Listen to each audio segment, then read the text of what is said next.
He didn't yell, didn't fight back, just reached for his cane as a boot kicked it into the street, and the men outside the bar laughed. Walter Jenkins, a war veteran older than most of them combined, stood alone with blood on his lip and silence in his chest. But when his trembling hand hit contact 1 on a battered flip phone, the ground shifted. Hours later, a Black Hawk would descend behind a diner, and 12 soldiers would march, not for war, but for honor. What followed didn't just change a street, it changed a nation.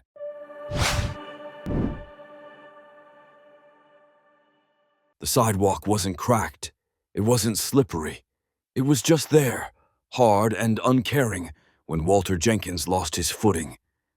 His cane had barely tapped the curb wrong. One wobble, a misjudged step, and suddenly the world tilted. He reached out instinctively, hand flailing toward balance that wasn't there. The cane skidded sideways with a sharp clack, and Walter stumbled forward, arms open, heart racing in slow motion. He didn't fall all the way, not yet, but his knee struck the edge of a trash bin. The sound echoed too loud for such a small impact. His body jolted. His hand scraped the concrete as he caught himself, trembling. The laughter came instantly. It wasn't the laughter of children, light and innocent. It was sharper, meaner. Grown men laughing with their mouths full of beer and ego. Walter didn't need to look. He knew the sound. Bar laughter. That bar. The one on the corner with the faded American flag no one ever took down. Not out of patriotism, but because nobody cared enough to remove it. He straightened slowly, one hand clutching his knee, the other reaching for the cane that had rolled a few feet away. A boot kicked it. Not gently, not accidentally. The cane spun out of reach and skittered to the street. "Oops," someone said. More laughter. Walter didn't speak. He just stared at the cane like it was a mile away. He didn't ask for help. He didn't expect it. Behind him, the group of men outside the bar erupted again. "You okay, Grandpa? Need life alert?" He took a breath, slow and measured, and began the slow, shaky walk toward the cane. His left leg dragged more than usual. His hand trembled as he bent down to retrieve it. One of the men, tall with a beard, too sculpted to be authentic, made a mock salute. "Thank you for your service," he shouted sarcastically. That was the final crack, not in Walter's body, but in the dignity he'd spent decades holding together. Still, he said nothing, just straightened, brushed the dirt from his slacks, and looked each of them in the eyes, not to threaten, not to shame, but to remind them, silently, that he was still a man. They laughed again anyway. As he turned to walk away, a teenage girl nearby tugged at her mother's hand. "Why are they being mean to him?" she whispered. The mother didn't answer, just steered her daughter away like shame was something you could dodge. Walter limped onward, back straight, chin high, and no one noticed the way his hand slipped into his pocket and pressed a worn-down flip phone. One button. No name, just contact 1. And somewhere, miles away, someone in uniform picked up. "Jenkins?" Walter didn't speak, just breathed. The voice on the other end stiffened. "We're coming." The soldier moved with precision, but not urgency. He stepped aside from the radio and took a position near the sidewalk, eyes still scanning, posture alert. Across the block, people who had once looked away now leaned forward, held still by something heavier than curiosity. The biker sat in the cruiser now, head down, bravado gone. It wasn't just that he'd been arrested, it was that the world had witnessed the shift. The moment his voice stopped carrying weight, and someone else's silence began to roar. Walter hadn't moved from the bench. His cane rested across his lap, both hands folded gently over it. The blood on his lip had dried into a thin, dark line. But it wasn't the wound people saw anymore. It was the weight he carried without complaint. Commander Briggs stood beside him now, arms behind his back. He didn't speak again. Didn't need to. The message had landed. But the people around them weren't finished. From a diner window, a waitress stepped out. She'd been the one to look away earlier. Her apron was still dusted with flour, her hair pinned up in a rush. She approached Walter slowly, holding out a clean napkin. "I saw what happened," she said, barely above a whisper. I didn't do anything. I'm sorry." Walter took the napkin with quiet grace. Didn't scold, didn't judge, just nodded once, as if to say, "It matters now, because you're here now." Behind her, more followed. A father with his son, a retired schoolteacher. The barista who had laughed, now pale and silent. They didn't speak much, but they stood, not in formation, not like soldiers, but like citizens who had remembered they had a spine. The moment grew. A man stepped forward from the far end of the street. His jacket hung loose over a proud belly, but his gait was sharp, too sharp for someone who hadn't worn boots. He stood beside Walter, then came to attention. No words, just a nod. Then another.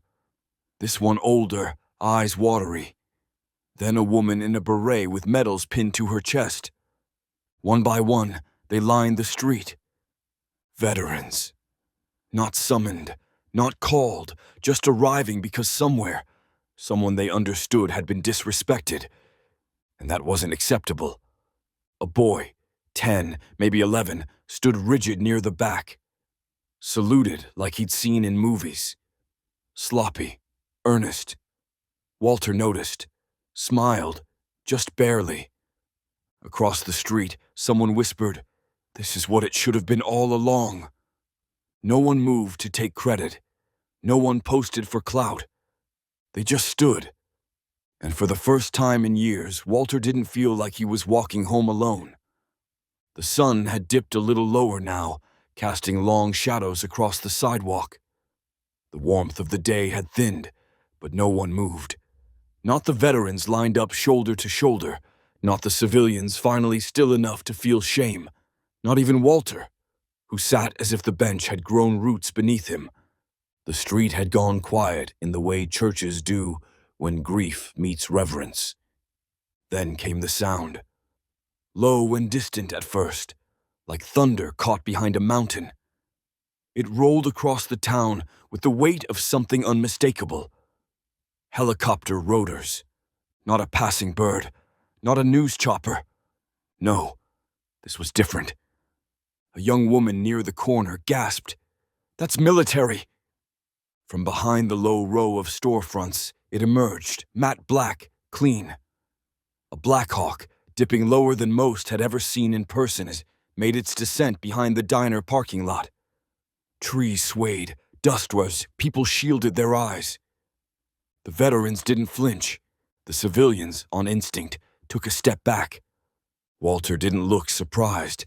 He simply blinked once and exhaled, like a man who had been holding his breath for years and finally let it go. Commander Briggs didn't look at the helicopter. His eyes stayed on the street. But as the Black Hawk settled and the rotor slowed, a second presence approached from the opposite end of the block. A convoy. 3 matte black SUVs, silent as shadows, rolling in tight formation. They stopped directly in front of the bar. The doors opened at once. And out they stepped, not with shouts, not with force, with purpose. 12 men and women in uniform, no visible weapons, no flash, just that unmistakable precision, the way their boots hit the pavement in rhythm, the way their eyes scanned without panic, the way they moved like they were born for order. The crowd parted without being asked. Inside the bar, someone peeked through the blinds. A few backed away from the window, but one man didn't. He stood just outside the entrance, arms crossed tight, trying to act unaffected. The same biker, no longer laughing. Briggs approached, slow, measured, not because he was cautious, but because he wanted the silence to last long enough for everyone to feel it. He stopped 3 feet from the man. "You know who he is now?" he asked, voice level. The biker looked at the bench, at Walter, at the soldiers, then back at Briggs. "Yeah," he muttered. Briggs took one breath, let it fill his chest. "That man wore this flag before you ever knew how to spell it." The biker shifted, defensive, but uncertain. "I didn't know," he said. "You didn't care." Behind Briggs, his soldiers formed a half circle, unspoken, unpracticed, but exact. They weren't here for violence. They were here for presence.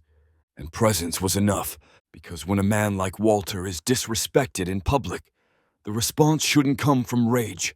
It should come from memory, from loyalty, from legacy.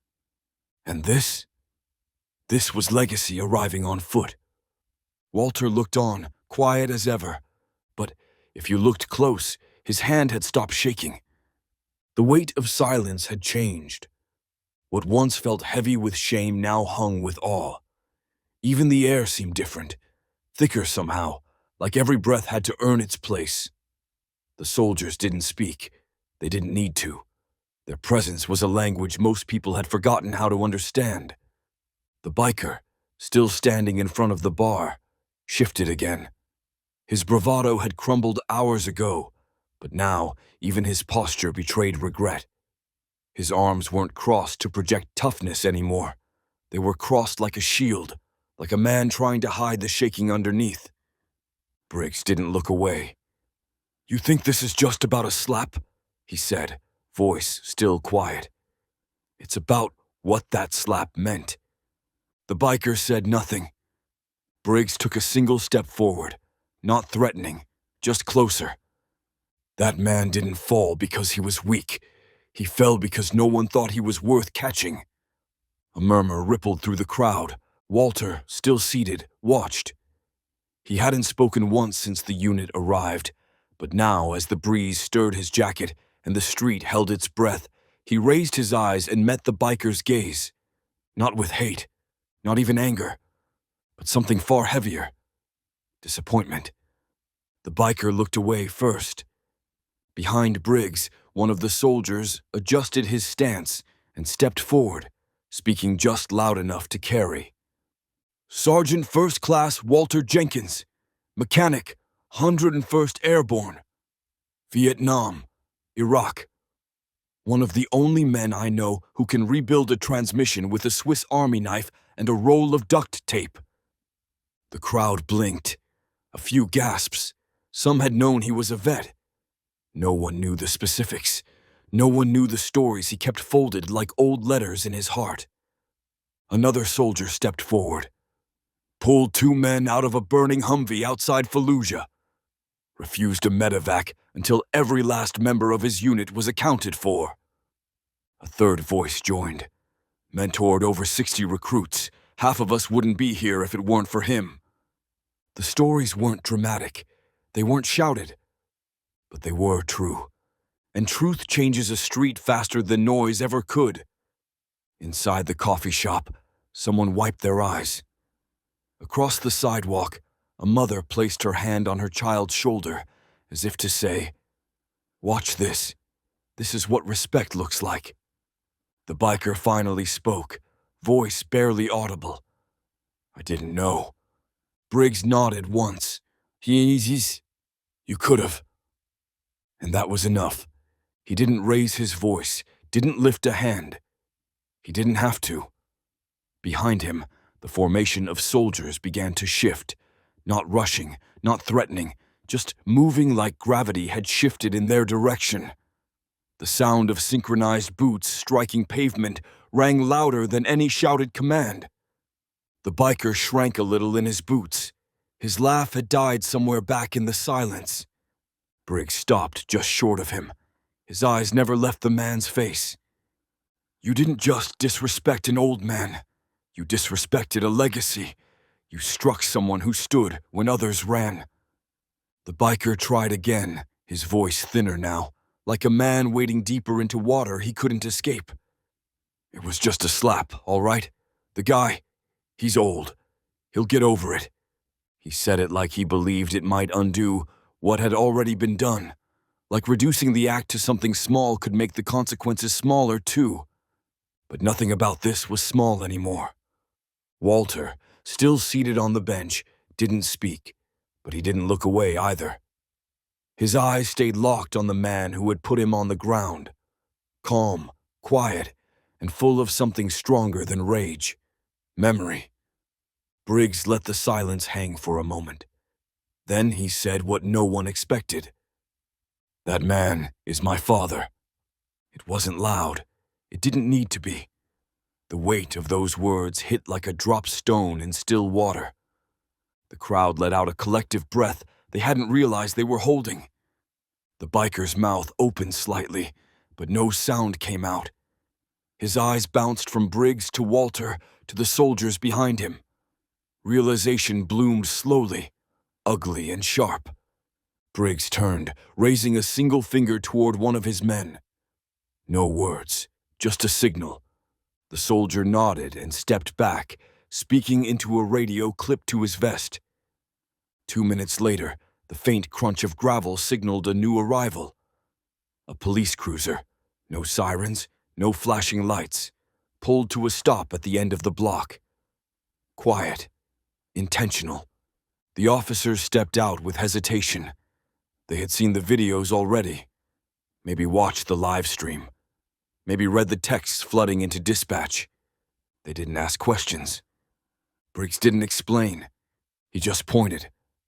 The cuffs came out with a soft click of finality. No resistance. No struggle.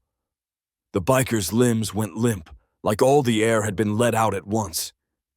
He looked smaller now, not just physically, but in spirit. The swagger gone. The smirk dissolved. Confidence turned into something he didn't recognize. The crowd stayed frozen, like the town itself had stopped breathing. People who had once turned away were now glued to the moment. They weren't watching a man get arrested. They were witnessing a reckoning. A line drawn, finally, in the street they'd walked 100 times and never thought to defend. Walter's gaze never wavered. His hands, gently folded on his cane, were steady now. As the cruiser pulled away, a child pointed and asked, "What did he do wrong?" A father crouched beside his son. He forgot to show respect. Commander Briggs returned to Walter and crouched beside him once more. "You okay?" Walter nodded faintly. Then, with a half-smile that didn't quite reach his eyes, "I've had worse, but not in front of so many people who did nothing." The words didn't rise, they sank, and they stayed. From the edge of the crowd, movement stirred. A woman in her 60s, silver streaks in her hair, hands trembling slightly as she stepped forward. She wore a cardigan too thin for the breeze, and her eyes were wet with something she hadn't let fall in years. Shame, maybe, or guilt. She didn't speak at first, just held out a folded handkerchief, the kind with embroidered corners that only mothers and mourners seem to carry anymore. I should have said something," she whispered. "I saw it. I was right there, and I didn't. I'm sorry." Walter looked at her, really looked, the way soldiers do, scanning for truth beneath nerves. He took the handkerchief gently and nodded. No grand forgiveness, no theatrics. Just a quiet acknowledgement that sometimes remorse is the first sound of change. Behind her, the silence cracked again, softly this time, with the shuffling of footsteps. A young man near the coffee shop removed his baseball cap. No words, just respect. Then a child, no older than 10, walked toward the edge of the sidewalk and stood at attention. It was awkward, slightly off balance, but sincere. He saluted, clumsy, earnest, the kind of gesture that matters more for what it tries to be than what it is. Walter blinked once, the corners of his mouth lifting just slightly. And then it happened. One by one, people began stepping forward. Not a flood, not a march, just individuals who had sat too long in their own comfort and realized they had missed the moment when it mattered. They were trying now, trying to stand, trying to show that dignity could still be contagious. No one cheered, no one raised signs or chanted. It wasn't about outrage, it was about reflection. A collective realization that silence had never protected anyone worth protecting. A man in a worn flannel approached. His hands twitched as he tried to stand straighter. "I served," he said, barely audible. "Nam, Navy, I should have stepped in." Walter nodded again. Another followed, and another. In minutes, a line had formed, not of protesters, not of bystanders, but of veterans. Retired, gray-haired, limping, standing shoulder to shoulder in quiet formation down the edge of the street. Briggs stepped back and let it happen. His men didn't move. They watched. Still. Alert, as if guarding something sacred. It wasn't about flexing power. It was about protecting someone who never asked for a shield, but always was one. Walter sat a little taller now, not from pride, but from relief, as if something that had weighed on his shoulders for decades had finally been lifted, if only slightly. The man who had been invisible was now undeniable, and the street, once loud with cruelty, stood in reverent stillness. Not because someone demanded respect, but because someone finally remembered how to give it. By evening, the video had already begun to spread.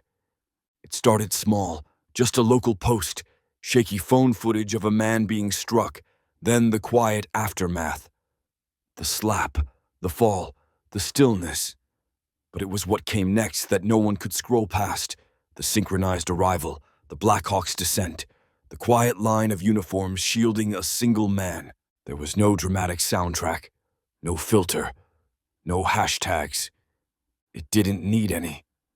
The clip began to circulate, shared in group chats, reposted by veterans forums, tweeted with captions like, "This is how you honor a hero," and "My dad cried watching this."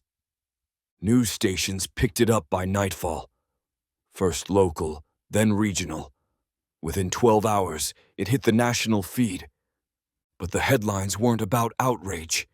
They were about him. Sergeant Walter Jenkins, the soldier they tried to forget. Veteran assaulted. Community responds with honor, not hate. From silence to salutes, a town remembers what matters. The reporters didn't just show up at the bar the next day.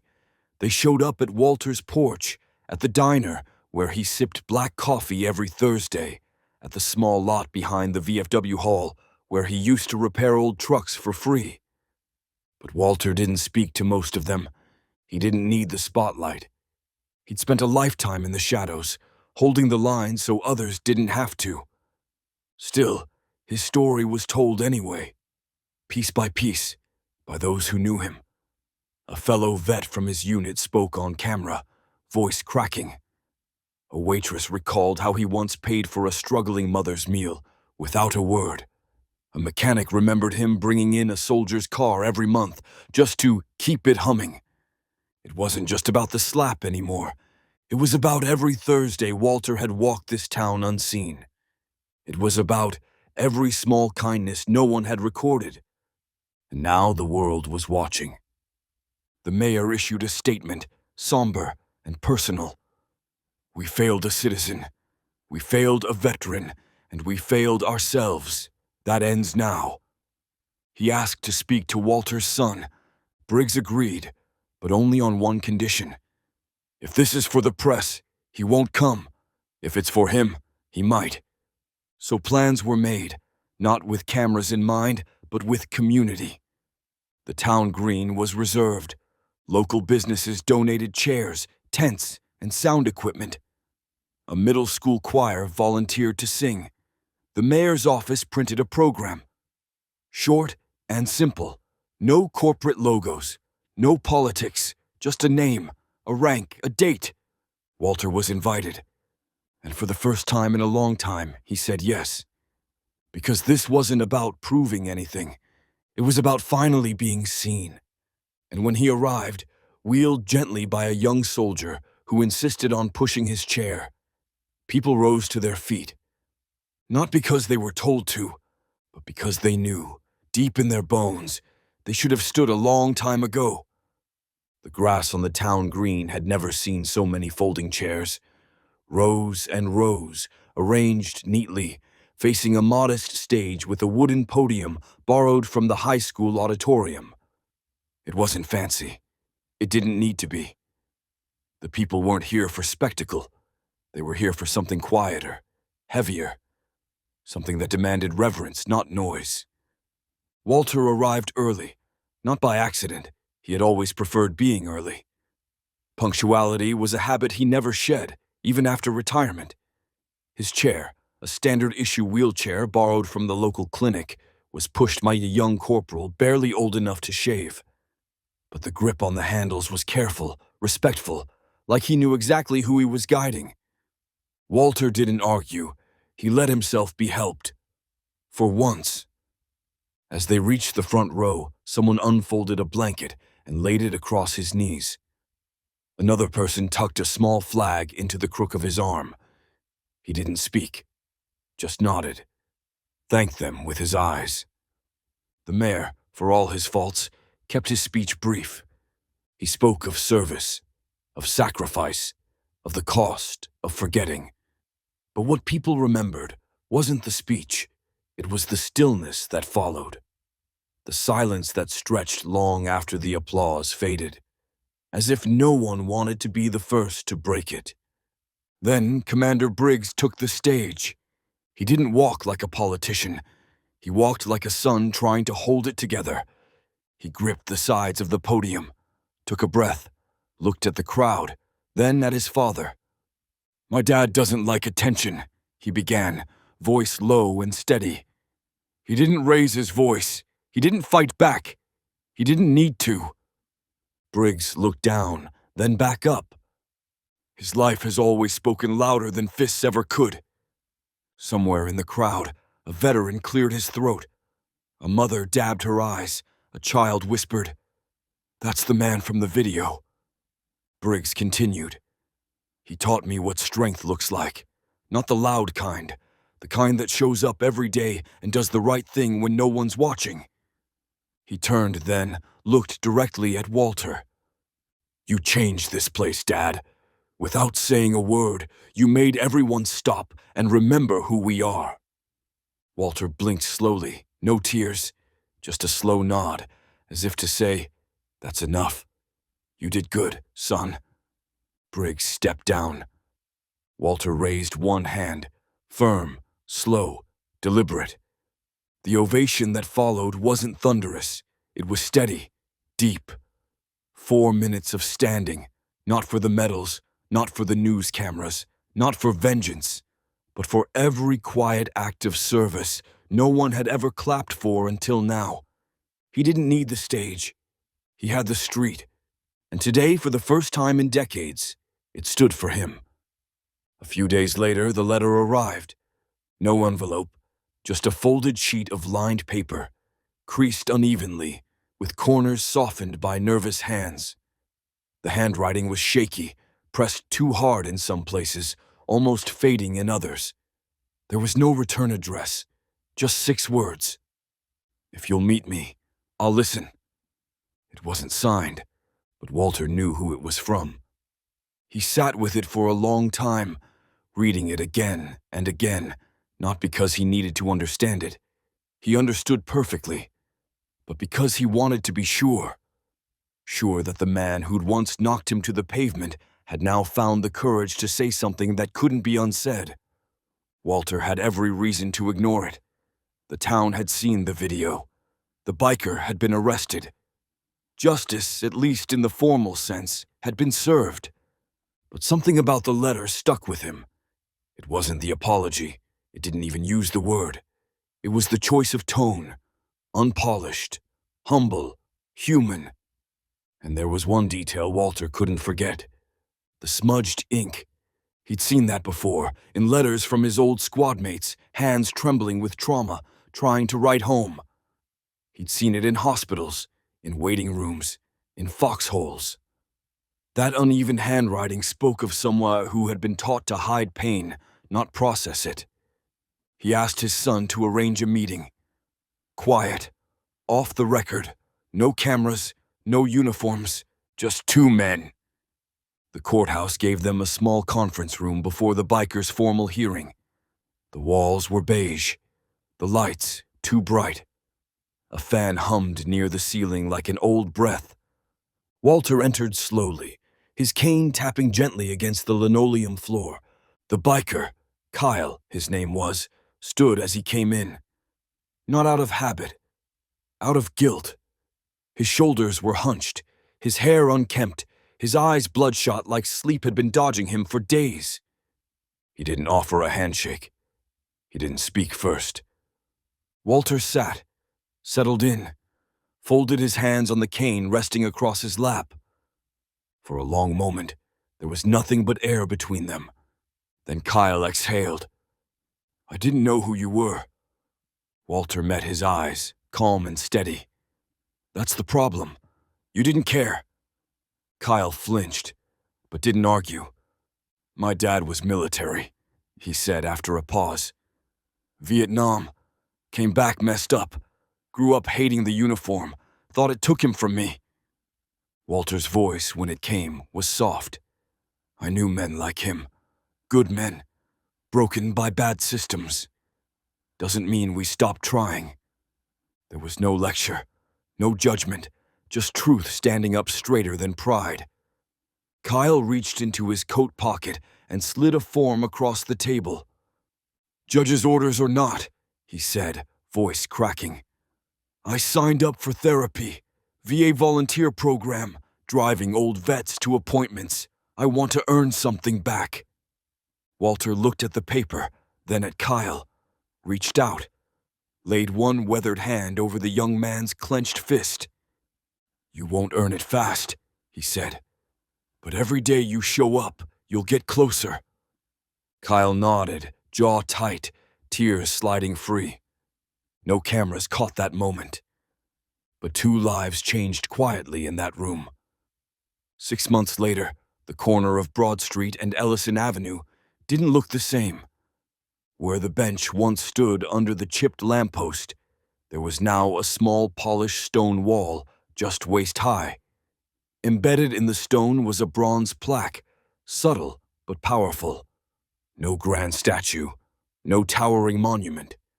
Just a simple tribute that made people slow their steps and lower their voices as they passed. It read, "In honor of Sergeant Walter Jenkins, a quiet shield between us and chaos."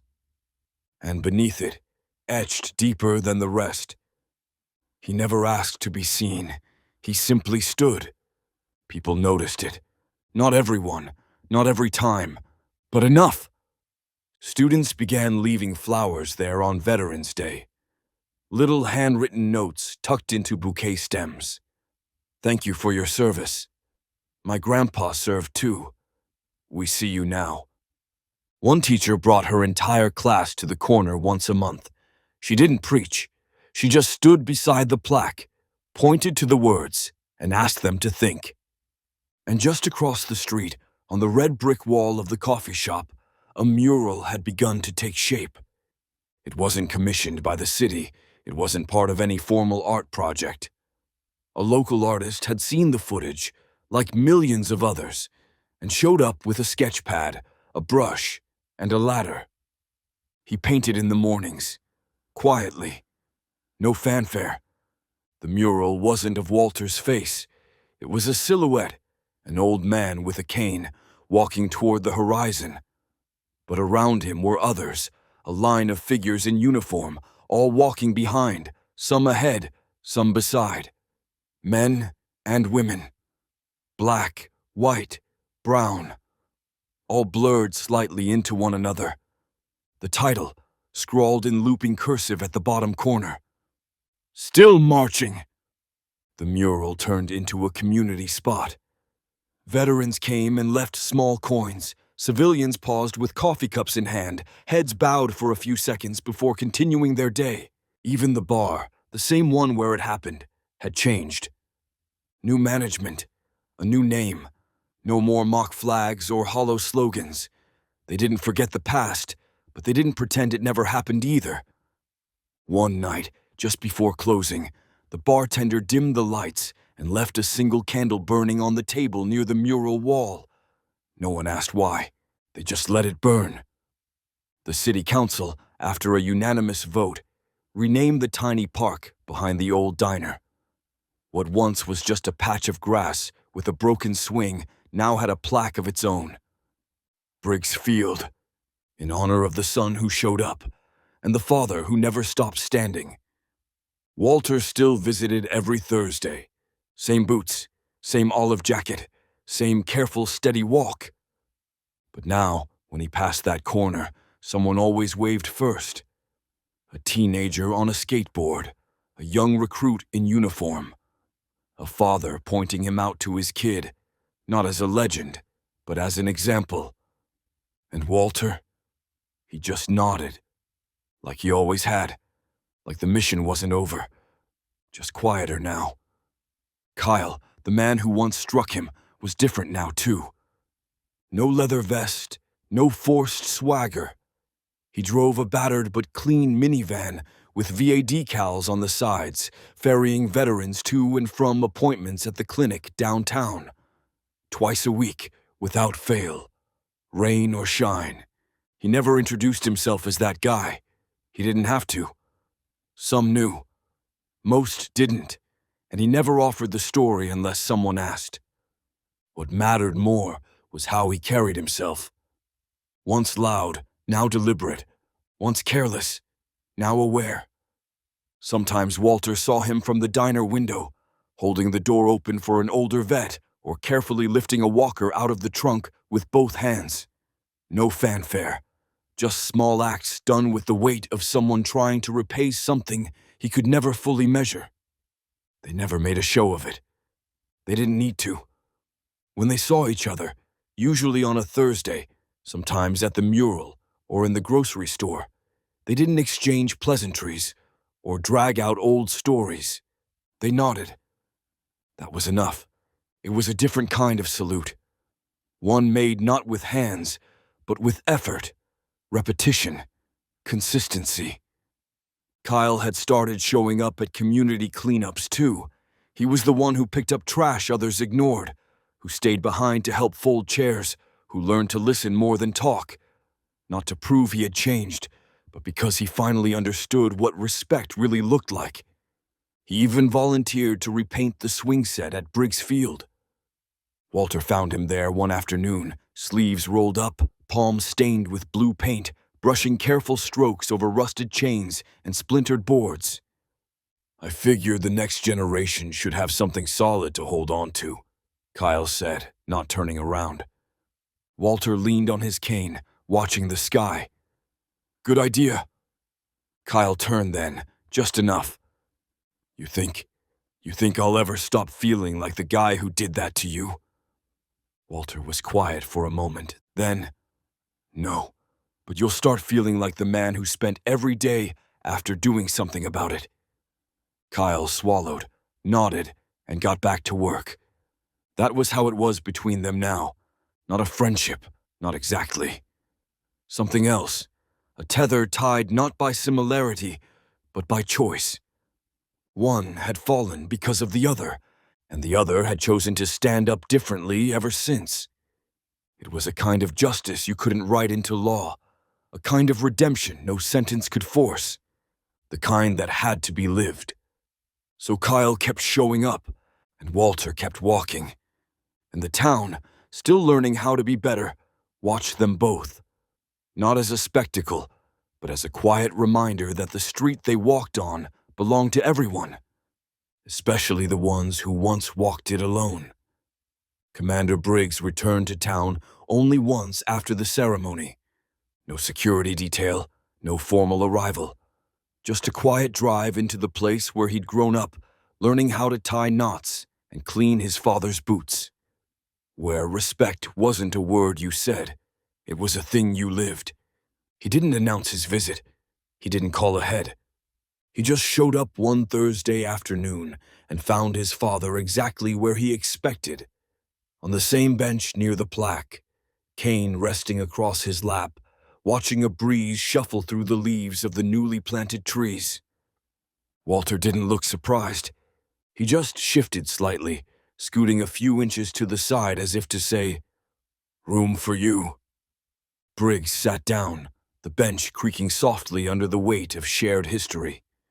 For a while, they didn't speak, just sat shoulder to shoulder, watching the world that had finally started paying attention. Across the park, a boy rode his bike in slow, uneven loops. A flag was tied to the handlebars, flapping wildly in the wind. Walter watched him with a softness in his eyes that only age and memory can carve. "You changed this place," Briggs said finally. Walter didn't answer right away. He stared at the boy until the bike disappeared behind the mural wall. "Maybe," he said, "or maybe they just remembered what mattered." Briggs let the words settle. He knew better than to fill silence that had already said enough. "You know," he added after a while, "I spent years trying to live up to your example. Thought I had to be louder, stronger, take charge." Walter chuckled softly. "You always had a louder walk." Briggs smiled. "Yeah, but you never raised your voice. You didn't need to." Walter nodded. "That's because I had nothing to prove, just something to protect." They sat in that truth for a while. A group of students walked by, chatting loudly until they noticed the two men on the bench. One of the teens straightened up. Another gave a respectful nod. A third whispered something to his friend. Briggs noticed. "You see that?" Walter didn't look over. He just offered the faintest of grins. "I see it every Thursday now." The breeze picked up again. Leaves skittered across the sidewalk like kids racing each other. From the diner behind them came the soft clink of plates, the low hum of life continuing. Better. Maybe for what had happened here. Briggs stood eventually, brushing the bench with his hand as if to press something into memory. Walter stayed seated, his eyes following the flag still fluttering from the boy's bike across the green. Briggs turned to go, but paused. "I'll be back soon." Walter didn't respond. He didn't need to, because some conversations don't end. They just wait quietly until they're needed again. And some lessons, like dignity, like presence, like service, don't age. They echo. That night, as the town settled into its usual hush, the wind moved through the trees with an almost purposeful rhythm, not harsh, not loud, just steady, like footsteps from a memory too old to fade. Walter sat on his porch, same as always, a blanket over his knees and a mug of black coffee cooling beside him. The stars above weren't as clear as they used to be, but he didn't need to see them to feel their weight, some things you carried without looking. In the distance, near the corner where the plaque now stood, a group of teenagers gathered. Normally, that might have been cause for concern, laughter too loud, sneakers scuffing where silence had earned its place. But tonight, they were different. One of them, skinny, maybe 16, approached the plaque and stood for a moment, hat in hand. The others followed, quieter now. They weren't just curious, they were reverent. Walter watched from across the street, unnoticed in the shadows of his porch light. The boys didn't stay long. One snapped a photo, but not for show. It went straight into a jacket pocket, not a post. Another traced the words on the plaque with his fingers, slowly, as if memorizing them by feel. When they left, they didn't run. They walked, respectfully. Walter didn't smile, but his fingers tapped lightly against the armrest. A signal, almost, an acknowledgement. Earlier that same week, a teacher had asked her class to write essays on people who made a difference without saying much. Over half the class wrote about the man with the cane. A few even visited the mural to get details right. One left a letter folded at the base of the stone wall. Walter had found it the next day. "Dear sir," it began, "I didn't know what courage looked like until my dad showed me your video. Thank you for showing us how to be better. Liam, age 12. Walter had kept the letter in his coat pocket ever since. Right next to his folded VA card and a photograph of his unit from 1971. Every now and then, someone new would stop him at the diner. A woman in scrubs who called him a quiet hero, a teenage girl who asked if she could interview him for a class, a young man who just said, "Thank you," and shook his hand a little too long. He never corrected them, never added details. He didn't need to. The story had become something bigger than him now. Not a tale of punishment or revenge, but one of return. Of respect finding its way back to a man who had given it freely his whole life, asking nothing in return. And as the breeze swept past his porch that night, stirring the blanket on his lap, he could almost hear it again. Not the slap, not the silence after, but the soft, steady rhythm of boots hitting pavement. A sound that told him, you were never really alone. In the weeks that followed, the rhythm didn't fade. It echoed through the town in subtle, almost invisible ways. Not from speeches or broadcasts, but from changed behavior, the kind that sticks when a community has been reminded of its spine. At the bar where it all began, things were different now. The new owner, a former reservist, had quietly installed a framed print near the entrance. It showed a blurred still of Walter sitting calmly on the bench, the Black Hawk's silhouette in the sky behind him. Below it, a brass plate read, "Respect is never optional." Nobody laughed there anymore, not the cruel kind of laughter anyway. Patrons lowered their voices when an older man walked in. They stood to help if someone dropped a glass. It wasn't about rules, it was about remembering. The mural across the street continued to evolve, painted in layers that seemed to deepen each week. A local art teacher had brought in students to help with the finer details. One of them added a shadow of a cane next to the silhouette of the man walking forward. Another painted a faint American flag hidden in the clouds, only visible if you stood close. One afternoon, Walter visited the mural and found a note taped to the bottom corner, a piece of notebook paper, creased and folded. "I didn't know what I was doing that day, but I do now. Thank you for not giving up on people like me, Kay." He didn't need to wonder who it was from. Kyle's handwriting had steadied. Everywhere Walter went now, someone nodded first. A postal worker who used to ignore him now held the door. A teenager from the gas station saluted. Awkward but real. The new cashier at the deli never let him pay full price, always winking and saying, "Veterans discount, sir. House policy." He never asked for any of it, but it came. Because respect, once awakened, has a way of spreading like light in a dark room. Quiet, unstoppable, blinding in its simplicity. At the community center, a group of young recruits hosted a Talk with a Veteran night. Walter declined the invitation at first, said he wasn't much for talking, but the night of the event, he showed up anyway, just to listen. He didn't sit on the stage. He sat in the last row. One of the cadets recognized him, whispered something to her friends. The speaker paused mid-sentence, scanned the crowd, then smiled. "I think we have someone here tonight who understands this better than any of us." Walter didn't rise, didn't wave, but the entire room stood up anyway. He simply tipped his head, eyes soft, heart steady. And in that moment, a room full of the future paid quiet homage to the past, without needing permission, because by now everyone knew, some men don't ask to be honored. They just make it impossible not to. It happened on a rainy Thursday, the kind of rain that didn't pour, just hovered, soft and steady like a reminder. Walter liked those kinds of days.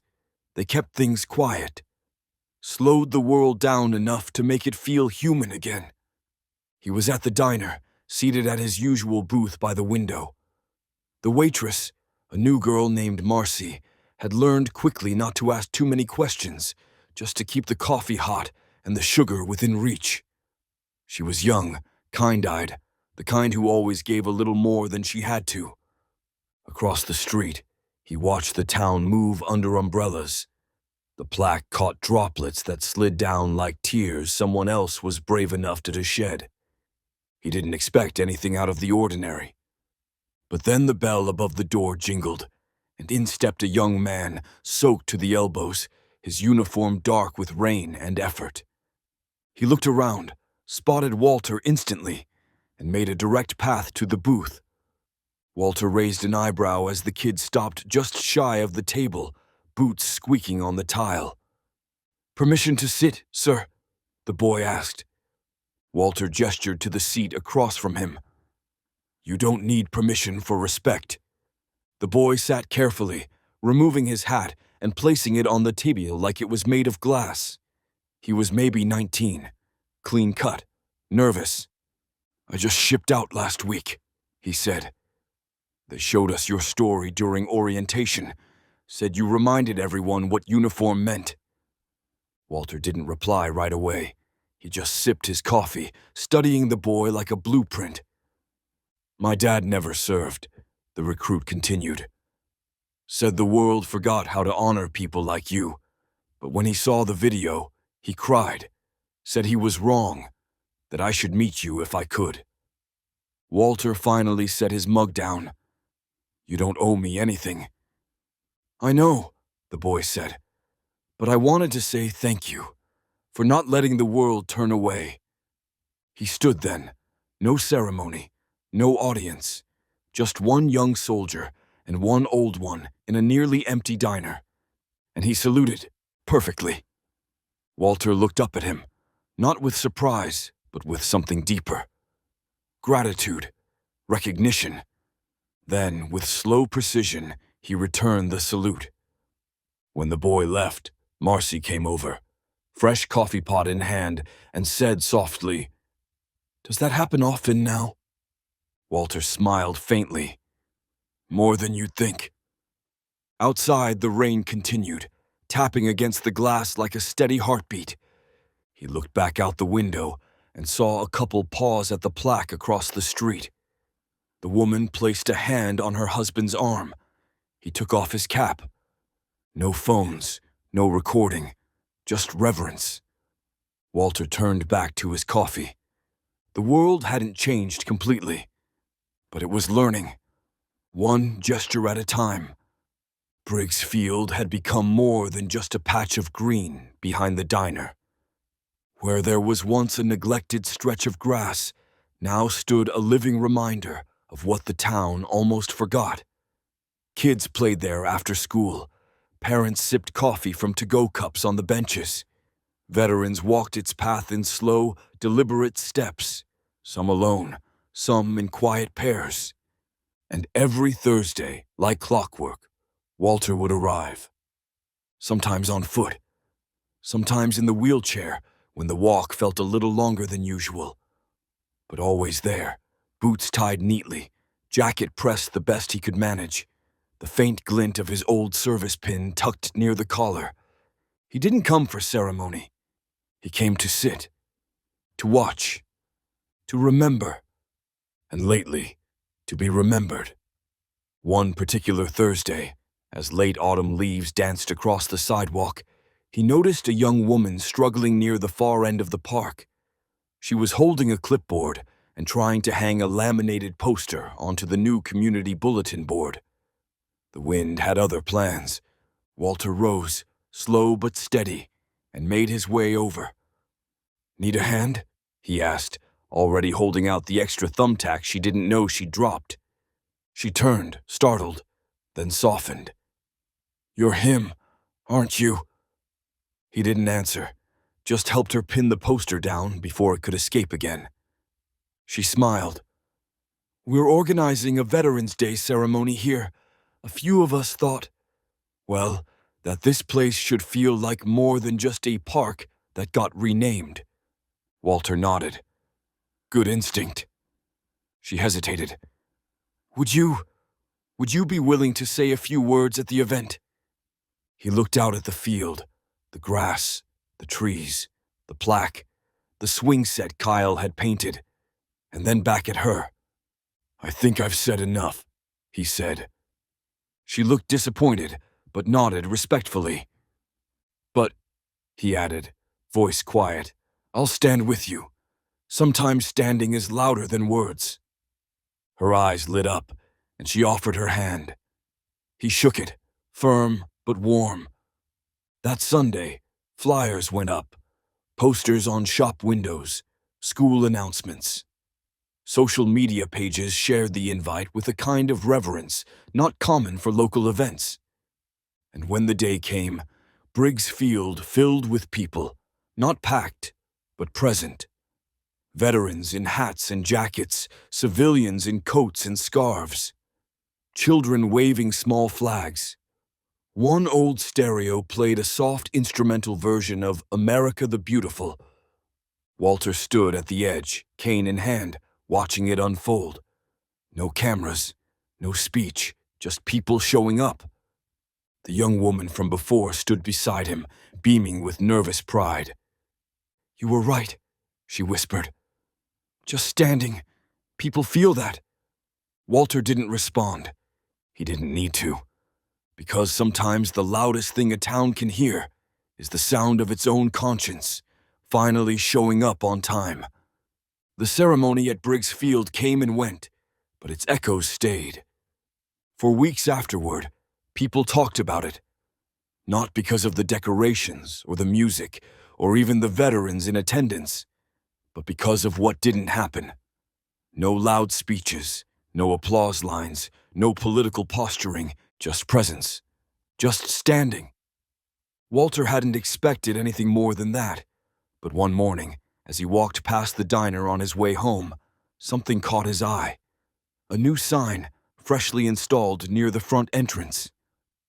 Reserved Thursdays, Sergeant Walter Jenkins' table, for service past and ongoing. He stood still for a moment, staring at the polished metal plaques screwed into the wood. Marcy stepped outside, wiping her hands on her apron, a nervous look in her eyes. We didn't want to assume, she said. But you've kind of become the town's moral compass. Walter raised an eyebrow. Dangerous job. Doesn't pay well. She laughed nervously, unsure if he was joking. He tapped his cane once. I'll sit, but only if everyone remembers that seat's not about me. Marcy tilted her head. Then who's it about? Walter looked through the window at the empty booth, then back at her. Everyone who served and never got to see the world come back around. She nodded, swallowing something in her throat. He took the seat that day, and every Thursday after. And in time, others joined him. Some weeks it was Kyle, who brought cinnamon rolls from a nearby bakery and made awkward, endearing conversation that Walter never interrupted. Other times, it was a young veteran named Elise, who had just returned from overseas and sat with her service dog curled under the table, eyes wide but voice steady. Then there were the students. One Thursday, 3 high schoolers showed up in ROTC uniforms, nervous and too polite for their own good. They asked to sit. Walter said yes. They didn't talk much, just listened. That was enough. The table became more than a table. It became a space where stories lived and breathed, where silence wasn't awkward, just shared, where respect didn't have to be earned again and again. It simply was. The manager, an older man named Hal, who had once stayed behind the counter when the slap happened, made it a policy. Any veteran who came on Thursdays got a free meal, no questions asked. It's the least I can do, he said one morning, for not standing up when I should have. Walter didn't shame him. He just nodded and said, You're standing now. That was enough, because standing late is still standing. And every Thursday, the booth by the window filled not just with people, but with something heavier, something sacred. Remembrance, not of violence, not of retribution, but of a man who showed a town how to be better just by sitting down every week in the same spot, reminding them, dignity doesn't demand attention, it simply deserves it. It was a Tuesday when the unexpected invitation arrived. Walter found it tucked under his front doormat, sealed in a crisp white envelope with no stamp and no handwriting, just a gold-embossed seal on the front. Office of the Governor. He sat at his kitchen table, holding it in his hands for a long moment before opening it. The paper inside was thick, formal, the kind of thing meant to impress. But Walter didn't care much for symbols. He cared about substance. Still, he read the letter. You are cordially invited to attend a state recognition ceremony honoring your lifelong service and contribution to community values. Your presence would be a privilege. He folded it neatly and placed it on the counter. Made no plans, made no calls. He'd never been much for ceremonies, especially ones with suits and microphones. But 2 days later, there was a knock at his door. Kyle stood there, holding his cap in his hands like it was something fragile. Behind him was the same minivan he used for VA pickups, engine running. You should go, Kyle said, eyes steady. It's not about recognition. It's about visibility. People need to see you. Walter gave him a long, level look. You planning to talk me into a tuxedo? Kyle grinned, sheepish. I was just hoping you'd let me drive. Walter said nothing, just grabbed his coat and cane. The event was held at the state capitol, under high ceilings and brighter lights than Walter preferred. Rows of chairs, a podium flanked by flags, cameramen moving like ghosts at the edge of the room. Walter was led to the front row. He didn't fidget, didn't adjust his tie, just sat still, letting the formality wash over him without sticking. The governor read off names, accomplishments, plaques handed out like polite thank yous. But when he got to Walter, the room shifted. The governor stepped aside, and someone else walked up. Briggs, not in full uniform this time, but clean cut, dressed with the quiet dignity of a man still ready to serve. He held no notes, just a small wooden box in his hands, and a voice steady enough to shake the floor. My father didn't ask to be seen, he said. He asked to be useful. He asked to be decent, and when the world failed to give him even the most basic respect, he didn't retaliate. He endured, and in doing so, he reminded all of us what integrity looks like. Briggs opened the box and pulled out a medallion inscribed with Walter's name and rank, set against the crest of the state. Today, we don't award him for being a hero. He already was one. Today, we simply say, we finally noticed. The crowd rose, not because they were told to, but because there are moments when standing is the only thing that feels right. Walter accepted the medallion without a word, but his eyes, steady, glassy, said everything. Finally. Later that evening, as the recognition ceremony faded into photos and formal goodbyes, Walter asked to skip the governor's dinner. Politely, firmly. Instead, he asked Kyle to take the long way home. They drove in silence, windows cracked just enough to let the wind slip in. The city lights thinned, familiar buildings returned, and as they crossed back into town, Walter asked to stop, right at the edge of Briggs Field. It was nearly empty, the last light of dusk turning the grass into shadows. Kyle parked without asking questions. Walter stepped out slowly, gripping the side mirror before steadying himself with the cane. Across the field, under the glow of a new lamppost, he saw it. A boy, no older than 7, holding a small flag in one hand, tying it to the frame of his bicycle with a shoelace. The flag kept fluttering away from his grip, but the boy didn't give up. He tied, retied, checked it, straightened it. Walter watched. No one had told the boy to do it. There was no crowd, no ceremony. Just a quiet child who'd seen something, maybe a video, maybe a mural, and decided this was how you honor it. The boy didn't notice Walter. He didn't do it for attention. And that was what made it matter more. Kyle stepped beside him, hands in his pockets. "Funny, isn't it?" he said. "You didn't say a word that day on the street, and it was the loudest thing this town's ever heard." Walter didn't respond, just kept watching the boy finish tying the flag, give it a proud tug, and ride off, the fabric flapping proudly behind him. "I didn't plan to change anything," Walter said finally. "Just wanted to get my bread and go home." Kyle chuckled. "And instead, you reminded everyone who they are." They stood there for a long time, side by side. No more words. The wind kicked up again, gentle but insistent. It moved through the trees, the grass, the plaque. It moved through Briggs Field like memory on patrol. A street lamp flickered, then steadied. Kyle turned to head back to the van, but Walter lingered just a moment more, looking at the field, the flag, the bench where it all started.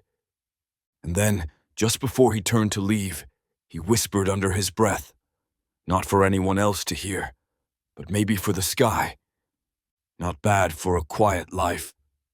And with that, he walked away, not celebrated, not spotlighted, but no longer invisible. And that made all the difference. By the time Veterans Day arrived, Briggs Field wasn't just a park anymore. It was a destination. People came not out of obligation, but out of something deeper. Teachers brought students with handwritten thank you cards. Teenagers who had once laughed too loudly now stood quietly, hands in their pockets, watching, listening. Families set up folding chairs hours early, not for prime views, but because they wanted to be there when it began. Walter had been asked to speak again. He said no. Instead, he requested something else. No microphone, no stage, just a bench. The same bench, the one across from the mural, facing the plaque. He would be there, sitting, like always, and anyone who wanted to pay respects could join him, not in ceremony, but in presence. At 9 a.m., he arrived, wheeled in by Kyle, who now wore slacks and a clean-collared shirt instead of his old riding jacket. His face looked different these days, softer, but his hands were still steady enough to hold more than a steering wheel. Walter took his place on the bench and waited. At first, just a few trickled in. Veterans. A young woman in fatigues who hadn't even unpacked her duffel yet. A man in a patched jacket with trembling hands and a folded photo tucked in his pocket. They didn't talk. They just sat. Then more came. A father with his daughter who whispered, "That's him," like she was meeting a monument. Two teenage boys who had once mocked someone on that very street now sat cross-legged near the bench, heads bowed, unsure what to say. Walter didn't need them to speak. Their being there said enough. Then something unexpected happened. One by one, people began placing small objects at the base of the bench. Not flowers, not candles, tokens. A dog tag on a chain, a folded letter from a grandson deployed overseas. A paper crane with the words, "Thank you for standing when others didn't." A little boy set down a toy soldier and saluted. His parents didn't stop him. They just watched, tears quietly streaking down their cheeks. No band played, no sirens, no booming announcements. But the field filled, and it stayed full, not out of routine, but because people didn't want to leave. Walter sat through it all, hands resting on his cane, shoulders square, eyes scanning like he still had a perimeter to protect. And when the sun finally dipped low and the last few visitors shuffled away, A city worker came to collect the items left behind. Walter stopped him. "Leave them," he said. "Let the field remember too." So the items stayed, a living tribute, not for what was lost, but for what was reclaimed. And as the wind moved through Briggs Field that evening, brushing gently over each token left behind, it carried a quiet truth only few had ever truly understood. Some men fight wars overseas, others fight to be seen at home. Walter had done both, and now, finally, the world stood with him. It was a week later when the news broke nationally. Again, not just recycled footage from that day. This time, it was a segment on one of the country's biggest morning shows. A producer had visited Briggs Field undercover, trying to understand how a moment of disrespect had unraveled into something that transformed an entire town. They expected to find bitterness. They found reverence. The segment opened with old footage, the slap, the fall, the stoic rise. But then it transitioned, a quiet walk through the Murals' creation, a time lapse of schoolchildren placing flowers near the plaque. Interviews with townsfolk who once looked away and now stood first. But the part that gripped the country wasn't the visuals. It was Walter's voice, not an interview, not a speech, just a clip from a local vet's podcast, recorded weeks earlier. Someone had asked him what changed everything. He answered, low and calm, "I didn't get up that day because I wanted to teach anyone a lesson. I got up because I always do, and sometimes the world just needs to see someone refuse to stay down." That line echoed. The video went viral again, but differently this time, not with outrage, with reverence. People stitched their own stories to it, veterans showing photos, families honoring quiet heroes, teenagers writing apologies for what they didn't understand before. The segment ended with a sweeping drone shot over Briggs Field as the sun set, casting long shadows across the bench, the mural, the swing set Kyle had repainted. Then, in a moment that felt unscripted but perfect, the host looked into the camera and said, "Maybe what we need right now isn't more noise. Maybe we just need more people like Walter." Across the country, mayors called emergency meetings. Cities discussed plans to install their own plaques, not just for fallen soldiers, but for those who came home and were forgotten. Schools began inviting veterans into classrooms to speak, not about war, but about resilience. Local news anchors quoted Walter's line like scripture. And at home, Walter, he watched none of it. He was on his porch, as usual, sipping his coffee and waving to the mail carrier, who now always paused to salute. Kyle arrived around noon. No big reason, just wanted to check on him. Brought a sandwich, made too much noise in the kitchen, asked if Walter needed anything. Walter said what he always said, "Just the sandwich." But as Kyle sat across from him, and they watched the wind move through the neighborhood trees, he pulled out his phone and said, "You're trending again." Walter grunted. "What's that mean?" "Means people are listening." Walter looked out at the horizon, thoughtful. "Good. Maybe next time they'll listen sooner." And that was it. No celebration, no ego. Just a man who had shown the world how to stand by, simply refusing to fall. And a world that, finally, was starting to stand with him. The next time Walter went to the diner, something was different. It wasn't the coffee. It was still strong and bitter the way he liked it. It wasn't the chair. It still creaked in the same spot when he shifted his weight. It wasn't even Marcy, who still greeted him with her usual, "Morning, Sergeant," like she was speaking to a general and a grandfather at once. It was the envelope waiting for him on the table. No return address. Just his name, written in blocky handwriting that looked like someone trying very hard to be careful. Inside, a letter. 4 lines. "I was there that day. I didn't speak. I didn't move. I'm sorry. You made me want to be someone who would." There was no signature, Just folded sincerity, pressed into paper like an apology too scared to knock on the door. Walter read it once, folded it again, slipped it into his jacket pocket, right next to the boy's letter and the photo of his unit. He didn't need a name. He'd started getting letters like this every week now. Some from people who'd been there, others from places far away. Small towns, big cities, even a middle school in Idaho, where the 8th grade class had written him thank you notes in colored marker. One simply read, "My grandpa was quiet too. I think he would have liked you." Walter didn't respond to them, not because he didn't care, but because he didn't think they were meant to be answered. They were meant to be heard. That afternoon, as he made his way back through town, he passed a group of middle schoolers clustered near the mural. One of them broke away and approached him. She wore a backpack too big for her frame and nerves she couldn't quite hide. "Excuse me," she said. "Are you the man from the story?" Walter smiled, just slightly. "I've been in a few." She fidgeted, then handed him a small card she'd made. Crayon, construction paper, and a single sentence in shaky handwriting. "Thank you for reminding everyone what being strong really means." Walter took it with both hands, looked her in the eyes, and said, "You're welcome, kid." The girl beamed and ran back to her friends.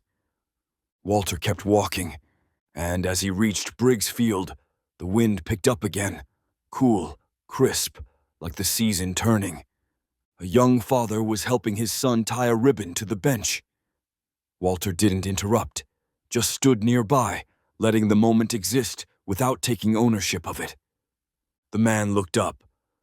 "You're why we do this now." Walter nodded, tipping his head. "No," he said gently. "You're why it matters that I did." Because the truth was simple. He hadn't changed the world with speeches or noise. He changed it by refusing to stay unseen. And now, every day, someone else was learning how to do the same. That evening, just as the sun dipped low and painted Briggs Field in gold, Walter received another visitor. This one wasn't expected, but she didn't look like someone who needed an invitation. She was tall, late 20s maybe, in civilian clothes, but standing with the unmistakable posture of someone trained not to slouch.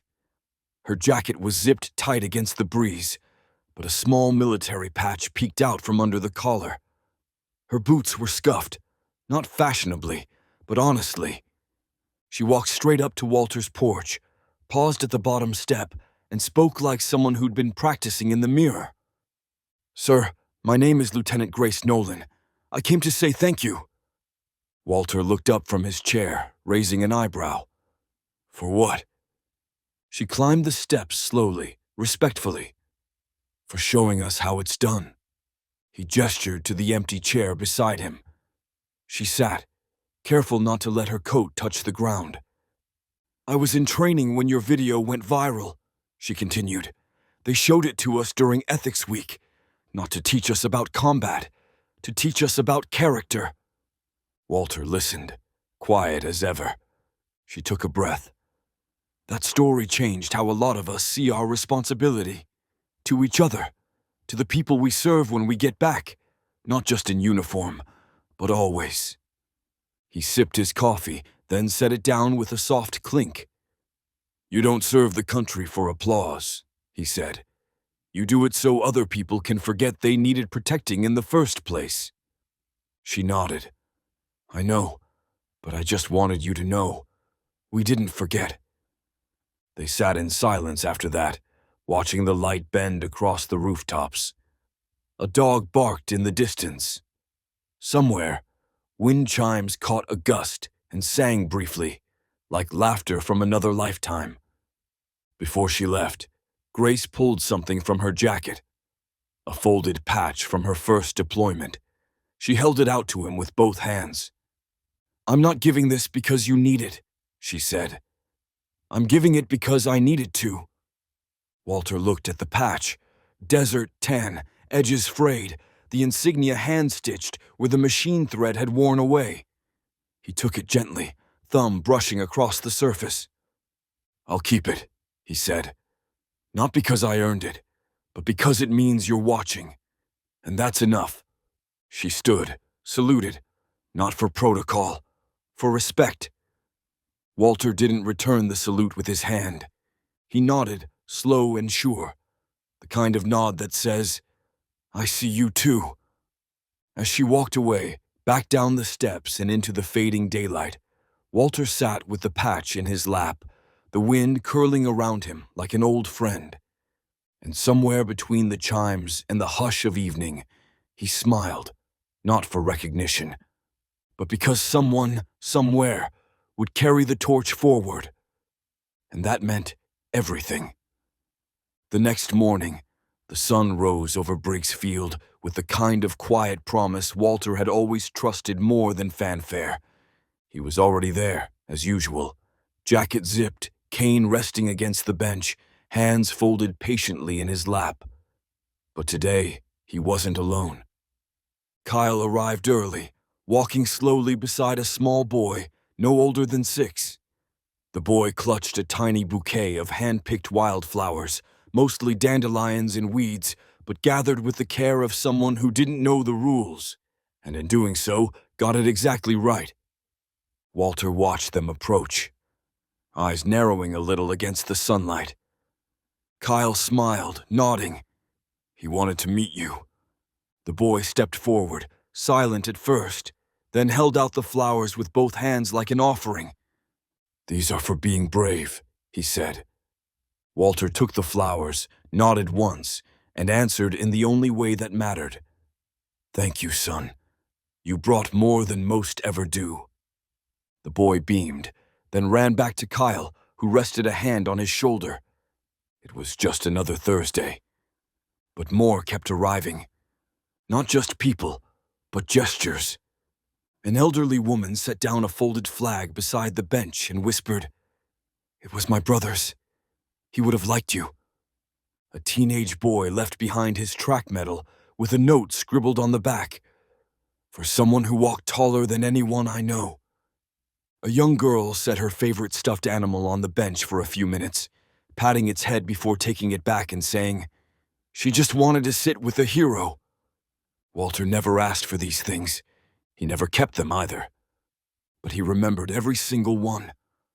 Kyle took to gathering the items at sundown, storing them in a weatherproof display case near the mural, something the town had installed after the mayor declared the area a living memorial. No velvet ropes, no locked doors, just a space to reflect, to honor, to remember. That day, as the visitors thinned and the breeze picked up, Walter looked across the field and noticed a group of ROTC cadets walking in formation.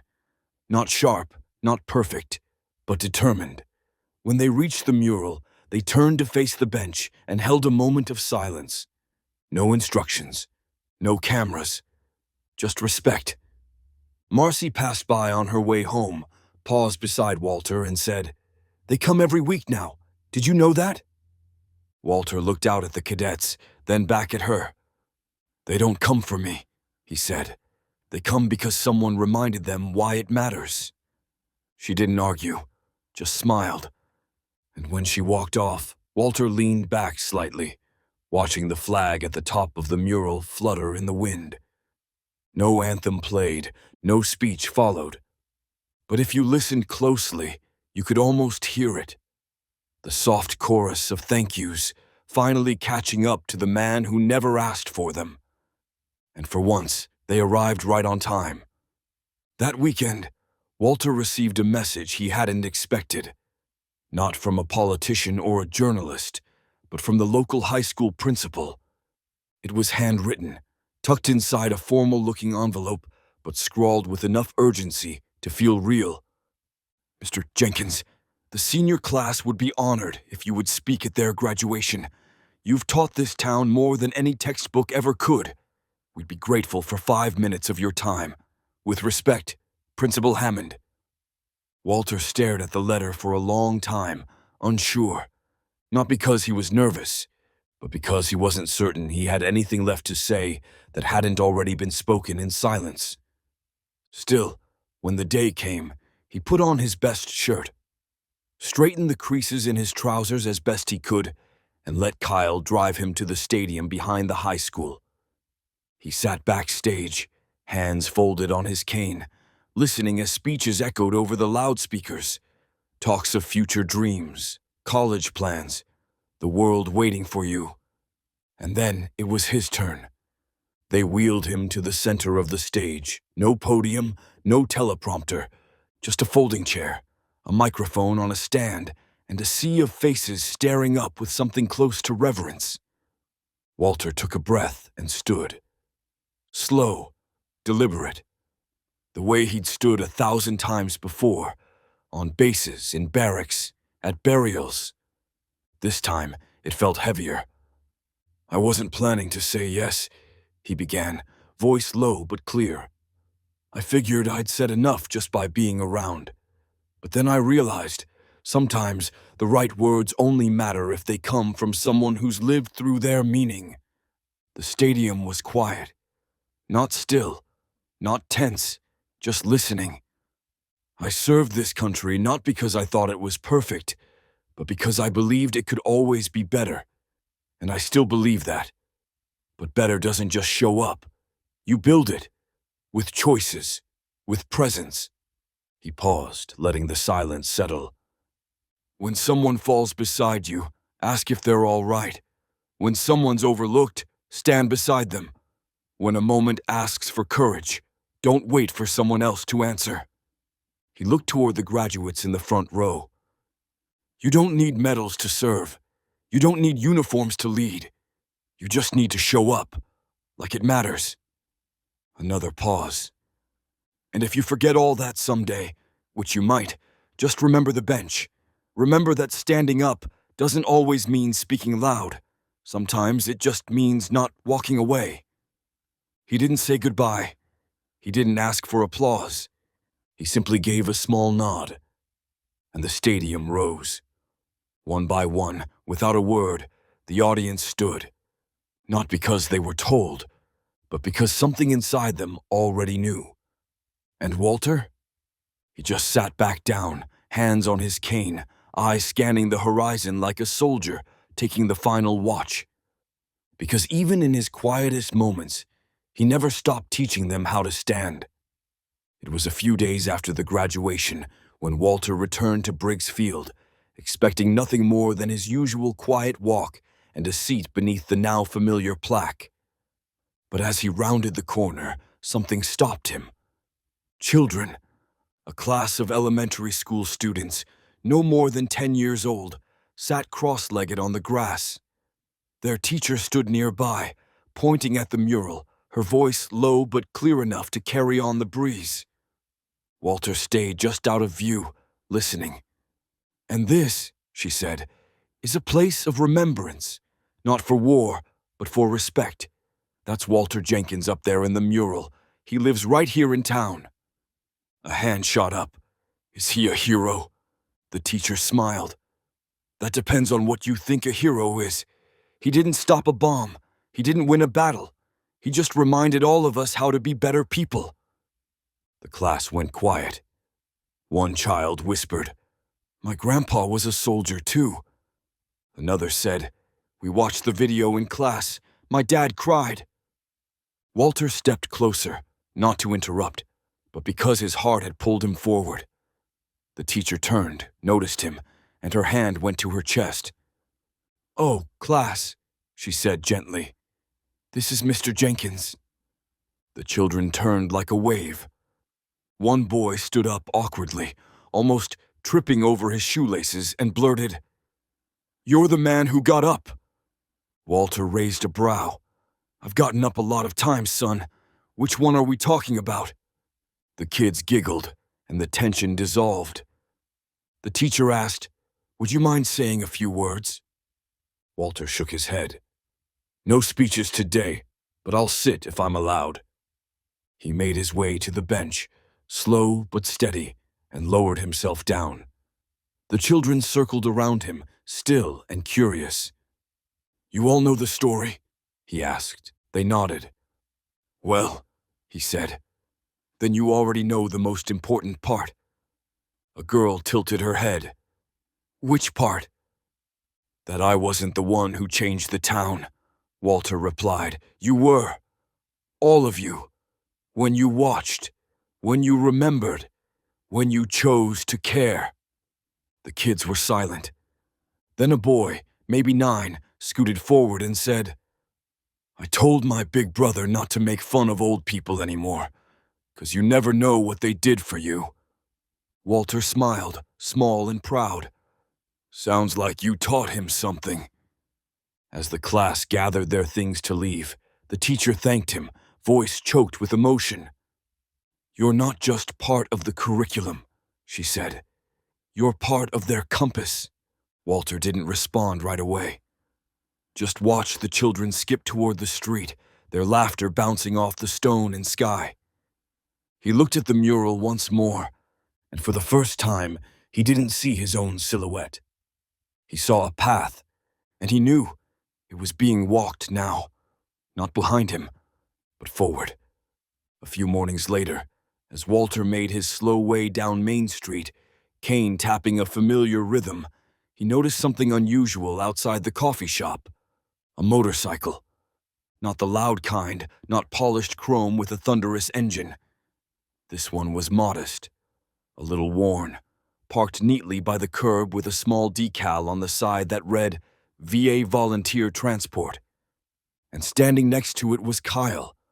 But he wasn't leaning on the bike like he used to. He wasn't dressed in the black leather vest or trying to project toughness. He wore a navy polo shirt, slacks, and a VA-issued name badge clipped to his chest. He looked grounded. Walter approached slowly. Kyle turned, already smiling. Got a shift today, he said. 3 vets, 2 rides to the clinic, 1 home visit for a guy with a busted hip and no family nearby. Walter nodded. You keeping track? Kyle shrugged. I try not to. I just do what needs doing. Walter leaned slightly on his cane. That's what service is. Not what you say. What you show up for. Kyle looked down for a second. I used to think redemption had to be big, public, something that erased the worst of you. He looked up again. Turns out, it's just showing up. Again and again. Walter's eyes softened.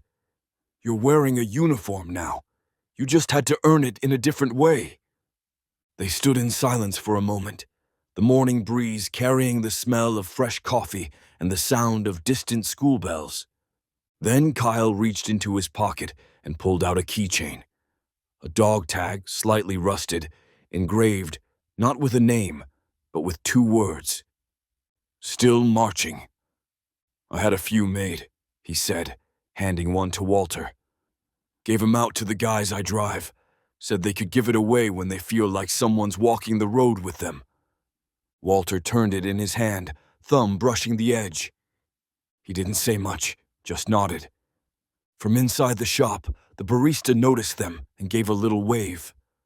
Others were starting to recognize Kyle, not as the man from that video, but as someone they'd seen helping an old woman out of a van or picking up groceries for a vet who couldn't stand in line. Redemption had turned quiet, and in doing so, it had turned real. Before they parted ways, Kyle paused and looked back. You ever think, he said, if I hadn't done what I did, none of this would have happened? Walter considered the question, then with a dry half-smile. Sometimes it takes a wrong turn to wake up a whole town. Kyle chuckled, nodded, and rode off, helmet low, flag on the back fluttering gently. Walter watched until he disappeared, then turned toward Briggs Field, where another flag stood still in the morning calm. 2 men, same road now, just different ends of the march. That Thursday, Walter arrived at Briggs Field like he always did. Early, unannounced, steady. But as he approached the bench, he noticed something new, something different. A laminated flyer taped to the bulletin board beside the mural, with bold letters across the top. Community Service Day, in honor of Sergeant Walter Jenkins. He squinted, stepped closer. Below the title were rows of names, volunteers, dozens of them. People he'd seen in passing, people who had once looked away. Teachers, small business owners, teenagers, even former skeptics. Kyle's name was listed too, next to Transport Coordinator. Walter read it all, top to bottom. At the bottom, someone had scrawled in pen, "Because standing together starts with showing up." He shook his head slowly, something between disbelief and quiet pride. That morning, he sat on his usual bench, and over the next hour, the field began to fill. Not with spectators or onlookers, but with people in work gloves, sweatshirts, and determination. Someone brought paint. Others brought rakes, soil, flowers. They cleaned the mural's base. They repainted the swings. They added a flower bed near the bench, planting red and white tulips in a half-moon arc around the plaque. Walter didn't give orders. He didn't need to. People worked like they understood what it was all for. Kyle was everywhere, lifting, organizing, offering coffee from a travel thermos he passed around like communion. He helped an elderly woman with a cane across the sidewalk, then knelt down to hammer in a garden stake beside the new flower bed. At one point, a boy around 9 years old approached Walter with a small plastic bag. Inside was a folded, weathered army patch. "It was my grandpa's," the boy said. "He passed last year. He always said the bravest people never had to yell. He would have liked you." Walter accepted the patch with both hands, nodding. "Then I'll make sure he's remembered." Midday, a small crowd gathered around the mural. A young veteran stepped forward. She'd served in Afghanistan, carried visible scars and a voice that trembled just slightly when she spoke. "We're not here because one man got hurt," she said. "We're here because one man got up and reminded us that getting up quietly can change everything." Applause wasn't loud, but it was honest. As the sun began to dip, casting long shadows over the field, Walter stood slowly and made his way to the bench. He sat, surrounded now by life. New flowers, fresh paint, the low hum of community reborn. Kyle sat beside him, no words at first. Then Walter said, "Funny how much noise silence can make." Kyle smiled. "Only if someone listens." They sat like that for a while. Two men, two pasts, one present, and as the breeze swept across Briggs Field, carrying the scent of earth and sweat and paint, the town, once quiet in all the wrong ways, now buzzed with something sacred. Not obligation, ownership. Because respect, once rooted, doesn't need watering every day. It grows on its own, when people choose to stand. The last light of the day stretched across Briggs Field, soft and golden, brushing the mural, the bench, the plaque, and the quiet man seated in its shadow. Walter didn't come to be seen that evening. He never did, but someone always saw him now. A jogger slowed to a walk and tipped his head. A teenager on a skateboard rolled past, then circled back to offer a nod and a quiet, "Thanks, sir." A mother pointed him out to her young daughter with a hand on her shoulder, whispering something the little girl wouldn't fully understand until much later. Walter returned each gesture with the same small motion, a nod, a glance, a hand lifted gently from the armrest of his bench. He didn't need to speak. He had already said everything that needed saying. A few minutes later, Kyle arrived and took his usual seat beside him. He didn't bring coffee this time. He didn't bring a speech. He just sat, hands clasped, both boots planted on the ground like he'd earned his place there. "I passed the new mural downtown," Kyle said after a while. "They added you in." Walter looked sideways, surprised. "Me?" Kyle nodded. "Silhouette, no name. Just the figure of a man standing with a cane, facing forward. It's not labeled. They said they wanted it to feel universal. Walter smiled faintly. Good. It was never just about me. From across the field, a small group of new army recruits appeared, walking together in formation. Not a drill, not official, just their way of visiting. One of them stepped ahead and approached the bench. "Sir," he said, voice steady, "permission to sit with you?" Walter gestured to the open space next to him. "Always." The recruit sat carefully, and the others joined in, some on the bench's edge, others cross-legged on the grass. They didn't ask questions. They just wanted to be near the man whose silence had become louder than any command. As dusk settled in, Commander Briggs returned. He walked alone, no convoy, no uniform, just a son visiting his father. He stood behind the bench, resting one hand on Walter's shoulder. "You taught them something, Dad," he said quietly. "You changed this place." Walter didn't look up. He watched a boy nearby tie a miniature flag to the handlebar of his bike. "Maybe," he said. "Or maybe they just remembered what mattered." The sky darkened. The field quieted. The wind moved like memory, rustling leaves and tugging at flags left behind by grateful hands. And if you stood long enough, you could almost hear it again. The thrum of distant rotors, the sound of boots on pavement, the heartbeat of a moment when a town stood still. Because one man, when struck down, chose not to fall alone.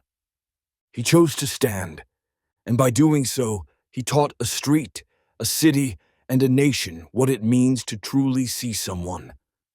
If you believe respect shouldn't wait for regret, if you believe some uniforms are never truly taken off, hit like, type honor in the comments, and subscribe to Silent Valor's stories, because the quiet ones, they're the ones who move the world.